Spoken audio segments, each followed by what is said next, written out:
Mapagpalang araw mga taga-subaybay. Alam niyo ba na hindi lang isang beses naganap ang kolonyalismo? Matapos ang pananakop ng ika-15 at 16 na siglo, dumating ang ikalawang yugto ng kolonyalismo noong ika-18 hanggang ika-20 siglo. Pero ano nga ba ang naging epekto nito sa ating mundo? Halina't pag-usapan natin. Malaking pagbabago ang nangyari sa ekonomiya noong ikalawang yugto ng kolonyalismo. Ang mga bansang sinakop tulad ng Pilipinas ay ginamit bilang taga-supply ng linaw na materyales. Halimbawa, ang ating mga likas na yaman tulad ng asukal, tabako at goma ay ina-export sa mga bansang nananakop sa atin. Dahil dito, naging depende tayo sa kanila habang sila naman ay mas yumaman. Sa aspektong pang-ekonomiya, ang mga mananakop ay nagpatupad ng mga patakaran na naglalayong pakinabangan ang likas na yaman ng mga kolonya. Nagpatayo sila ng mga infrastruktura tulad ng tulay, lilis ng tren at kalsada at pagluluwas ng mga produkto patungo sa kanilang mga bansa. Bagamat nagdulot ito ng ilang pagtunlad sa mga kolonya, ang pangunahing benepisyo ay nagpunta sa mga mananakop.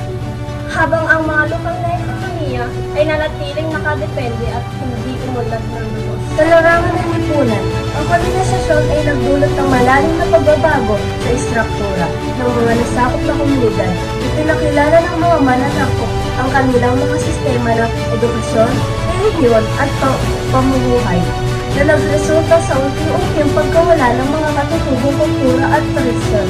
Ang prosesong ito ay tinatawag na cultural na assimilation, kung saan ang mga katutubo ay unti-unting tinanggap ang kultura ng mga mananakop bilang mas mataas o superior.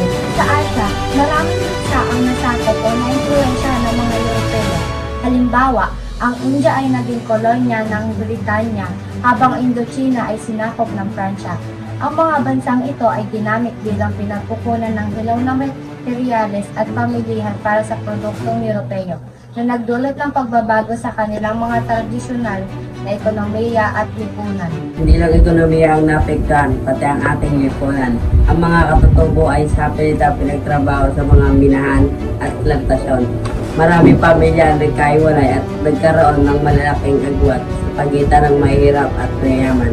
Bukod dito, pinalaganap ng mga dayuhan ang ideya na sila ay mas superior kaysa sa ating mga ninuno na nagdulot ng diskriminasyon at pagkawala ng tiwala. Hanggang ngayon, ramdam pa rin natin ang epekto ng ikalawang yugto ng kolonyalismo. Pero mahalaga na maungaan natin ang ating kasaysayan para hindi na ito maulit sa ibang anyo. Bilang mga Pilipino, dapat natin pahalagaan ang ating sariling kultura, ekonomiya at identidad. Huwag natin hayaang mawala ang ating pagkakakilanlan bilang isang malayang bansa. Sa kabuuan, ang ikalawang yugto ng kolonisasyon at imperialismo ay nagdulot ng malalim at pangmatagalang epekto sa mga nasakop na bansa.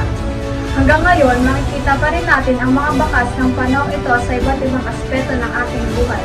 Naway magsilbi itong paalala sa ating kahalagahan ng kalayaan, pagkakapantay-pantay at paggalang sa kultura ng bawat isa.